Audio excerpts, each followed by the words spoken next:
Barusan nggak sengaja aku lihat ada video muncul ke FYP aku, tapi jujur aku bingung gimana cara untuk duetin atau stitch terkait full moon. Apa yang sebetulnya terjadi kalau full moon? Oke, ketika ada full moon, secara astrologi memang ada pergerakan energi yang besar yang pasti dampaknya kena ke setiap individu. Tergantung energi atau signs apa yang lagi full moon atau yang lagi new moon dan ada di houses atau places mana, ada di planet mana kalau kamu punya signs tersebut di birth chart kalian masing-masing. Nah, itu namanya kalau ada yang mau cek juga bisa cek ke transit chart astrologi. Tapi dengan energi moon, misalnya ada juga planet lain juga berotasi loh. Planet lain juga bisa transit loh. Dan juga kan ada yang namanya planet yang retrograding. Misal Mercury retrograding, atau Mars retrograding, atau Jupiter retrograde, Venus retrograde, dan lain sebagainya. Tapi itu kita bahas di lain kesempatan. Sekarang aku mau bahas energi yang dibawa oleh new moon dan full moon pasti intens memang. Ibaratnya new moon itu membuka awal baru, new beginning. Sedangkan full moon itu tujuannya untuk closing atau closure. Untuk bantu kita mengevaluasi, tergantung signs yang lagi full moon atau yang lagi new moon itu topiknya apa. Tapi aku tadi lihat video yang bilang kalau misalnya depresi itu bisa dipengaruhi semakin intens ketika full moon atau ketika new moon. Aku mau bahas dari perspektif astrologi dan dari perspektif kebetulan di depanku ada kakak sepupuku yang psikolog.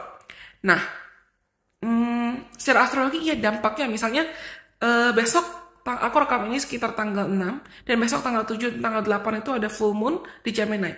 Cek placement Gemini kamu itu ada di mana di birth chart kamu. Bukan cuma yang kena teman-teman atau orang-orang yang zodiaknya Gemini aja, semua orang pasti kena dampaknya. Tapi otomatis nggak berarti setiap new moon atau setiap full moon kamu langsung kena ke trigger depresi atau ke trigger mental health issues. Karena pasti banyak faktor lain yang bisa menyebabkan seseorang ke trigger. Kamu mau menambahkan? Just say it. Kalau dari perspektif psikologinya sih sebenarnya full moon atau new moon itu tidak mempengaruhi semakin atau memperparah kondisi psikologis atau orang-orang yang punya isu mental health sebenarnya. Nah, jadi balik lagi yang bisa memperparah itu sebenarnya kita bisa lihat dari eksternal dan internalnya sih. Jadi kalau misalnya kita kasih contoh orang yang punya gangguan skizofrenia atau biasa orang sebut orang gila. Nah, sebenarnya bukan berarti ketika orang didiagnosa mempunyai gangguan skizo, berarti... Kita lanjut ke part 2.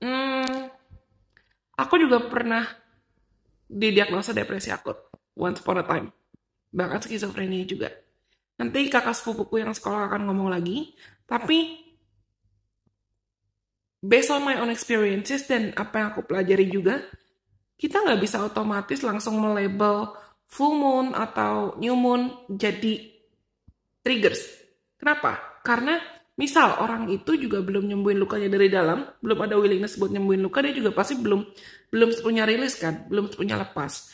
Atau bisa jadi ada faktor eksternal, entah itu keluarga atau misalnya, toh sekarang pas aku rekam ini, itu lagi di tengah Mars retrograde.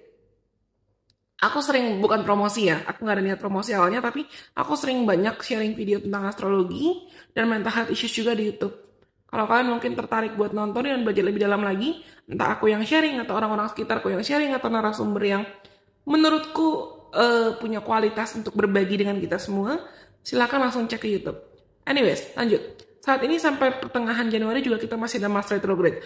Mars itu adalah planet yang mengontrol tentang emosi, passion, desire, anger juga bisa. Dan otomatis sampai pertengahan Januari, karena Mars itu lagi retrograding di Gemini, di Gemini, full moon besok juga di Gemini. Jadi konjang antara energi Mars dan energi full moon yang ada. Dampaknya apa? Pasti banyak orang jadi gampang ke-trigger, banyak orang gampang emosi, banyak orang gampang meluap-luap. Atau bahkan ngerasa kayak pandangannya, pikirannya, mindsetnya, pola pikiran, emosinya itu lagi nggak sinkron. Tapi lagi-lagi jangan hanya salahkan full moon atau new moon. No, nggak ada transit astrologi yang jelek, nggak ada transit astrologi yang negatif. Karena semuanya punya fungsinya, dan berchat kita masing-masing itu juga menjelaskan jalur kita sendiri-sendiri, tiap individu beda-beda. Anyways, untuk dari perspektif psikologi, silahkan ditambahkan. Jadi kan ada bahas sedikit soal contohnya ya skizofrenia atau yang biasa orang awam sebut orang gila. Jadi sebenarnya untuk mendudukan seseorang itu punya isu mental health apa atau disorder apa atau gangguan apa itu sebenarnya nggak bisa serta-merta berdasarkan cuman simptom yang terlihat aja sih. Nah, jadi misalnya kayak Apalagi jangan self-diagnose ya. ya Oh, itu very itu dangerous. jangan pernah sih Ya, please. kita boleh Itu bahaya banget. baca referensi dari Google, nggak apa-apa, nggak masalah. Kita untuk lanjut ke part 3. Karena kepotong 3 menit. Oke. Apapun gejala yang mungkin dirasakan, yang paling penting adalah jangan self-diagnose. Kakak sepupuku akan melanjutkan kenapa kita nggak boleh self-diagnose. Karena self-diagnose itu nggak baik. Jadi kayak gini, walaupun kita bisa aja mengalami misalnya gangguan tidur, tapi di depresi itu kan ada juga simptomnya, salah satunya gangguan tidur. Nah, balik lagi, jadi kita kalau untuk orang psikologi dan orang psikiatri itu kita punya yang namanya kitab. Kitabnya itu adalah DSM-4 atau yang sudah diupdate namanya DSM-5. Nah, dalam satu gangguan atau disorder itu punya beberapa simptom. Jadi contohnya skizofrenia. Nah, di skizofrenia itu misalnya ada 9 atau 6 simptom. Nah, balik lagi, walaupun 6 simptom itu kita punya prinsip namanya all or nothing. Jadi kalau misalnya yang kita alamin dari simptom itu cuma 1 atau 2, kita nggak bisa langsung serta-merta mendiagnosa orang itu langsung menyimpulkan bahwa dia skizofrenia. Nah, atau depresi atau isu-isu lain. Depresi atau anxiety disorder atau isu-isu lain. Atau isu lain. Nah, jadi kita harus lihat udah berapa lama dia mengalami simptom itu dan apa-apa aja gangguannya, simptomnya apa-apa aja. Terus itu mempengaruhi fungsi atau disfungsi mereka sehari-hari enggak. Jadi sesuatu gejala disebut gangguan kalau itu sudah mengganggu ke fungsi keseharian mereka atau mengalami disfungsi keseharian. Banyak faktor yang bisa menjadi pengaruh atau menjadi penyebab. Ya. Tadi di video pertama kita juga sempat ada mention kalau bisa jadi malah lingkungan sekitar atau eksternal yang menyebabkan kenapa ke-trigger atau kenapa kepancing. Atau bahkan aku pernah bahas tentang ini, tubuh kita itu punya 3 layers. Tubuh fisik yang paling atas, lalu tubuh emosional, dan yang paling bawah atau paling dalam itu adalah tubuh mental. Banyak orang nggak sadar kalau misalnya dia ngerasa healing lah, ibaratnya healing lagi booming, karena istilah healing kan lagi booming. Tapi istilah healing kan nggak sebatas hanya jalan-jalan atau traveling atau shopping atau apapun. Mungkin itu bisa membantu, tapi belum tentu itu bisa menyembuhkan dari dalam. Karena yang pasti harus disembuhkan mulai dari aspek diri mental, ke aspek diri emosional, lalu ke aspek diri fisik. Ada yang mau tambahkan? Sebenarnya yang paling penting juga adalah diri kita. Jadi kita lanjut ke part 4. Ini bisa nggak sih ditambahin TikTok please? We wanna educate. Part 4, dan semoga ini yang terakhir untuk bagian materi ini. Silakan ditambahkan. Jadi yang sebenarnya terpenting itu adalah diri kita.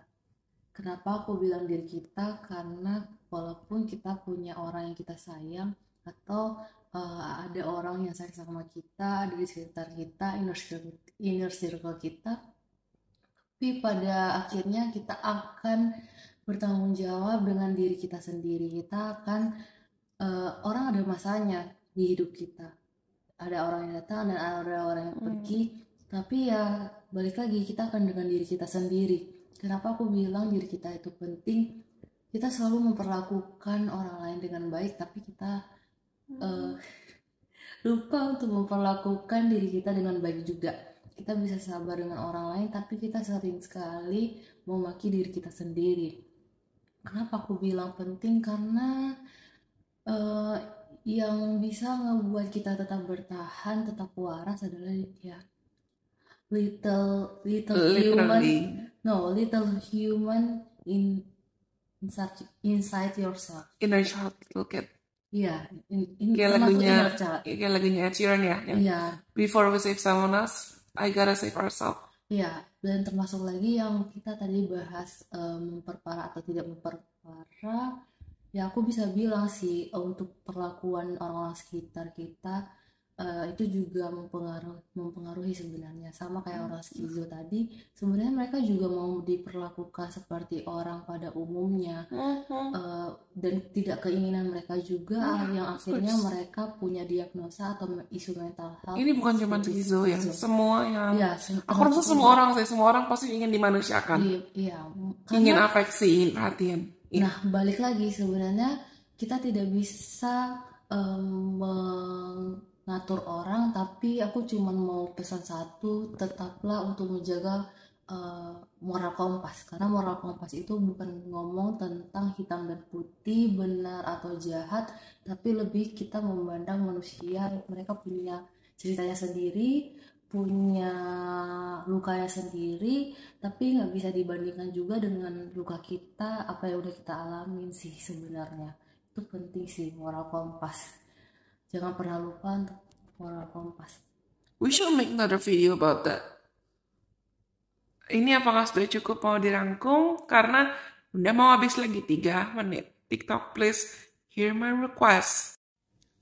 Ya, intinya adalah sebetulnya full moon itu atau new moon oke, energetically ada, tapi jangan jadikan itu faktor dominan. Dan tidak bisa Tolong jangan jadi. digeneralisasi. Iya. Kenapa? Selain tadi faktor psikologi yang udah kita bahas, faktor eksternal, faktor internal, dampak atau transitnya ke tiap chart orang-orang itu beda-beda.